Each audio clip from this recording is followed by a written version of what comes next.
পথ যেন হয় শান্তির, মৃত্যুর নয়।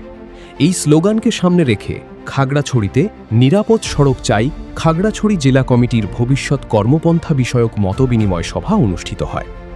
মঙ্গলবার বিকেলে Khagrachhari Red Crescent unit conference রুমে এই মতবিনিময় সভা অনুষ্ঠিত হয়। নিরাপদ সড়ক চাই নিশ্চা বিভিন্ন সময়ে সড়ক দুর্ঘটনার হ্রাস ও জনসচেতনতা বৃদ্ধির লক্ষ্যে খাগড়াছড়ি জেলা ও উপজেলা পর্যায়ে মতবিনিময় সভার আয়োজন করেন। এ সভায় নিরাপদ সড়ক নিশ্চিত করতে সেফ সিস্টেম অ্যাপ্রোচ গ্রহণ, চালকদের প্রশিক্ষণ, সড়ক আইন প্রয়োগ এবং পথচারীদের সচেতনতা নিয়ে আলোচনা করা হয়। সড়ক নিরাপত্তা নিশ্চিতকরণ, উন্নত দেশের মতো নিরাপদ সড়ক নিশ্চিত করতে সেফ সিস্টেম অ্যাপ্রোচ ব্যবহারের উপর জোর দেওয়া হয়।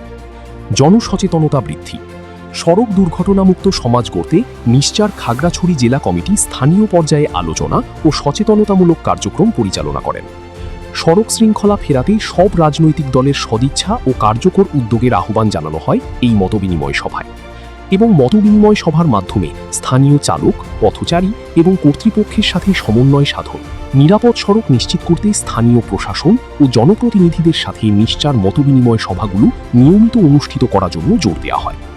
অনুষ্ঠানে এ সময় উপস্থিত ছিলেন অধ্যাপক মোহাম্মদ দুলাল হোসেন, অ্যাডভোকেট আবদুল্লাহ আল মামুন, প্রমোদ বিকাশ ত্রিপুরা, সাইফুদ্দিন আবু আনসারি মিঠু, অ্যাডভোকেট মোহাম্মদ রবিউল ইসলাম ও টিন্টু ত্রিপুরা।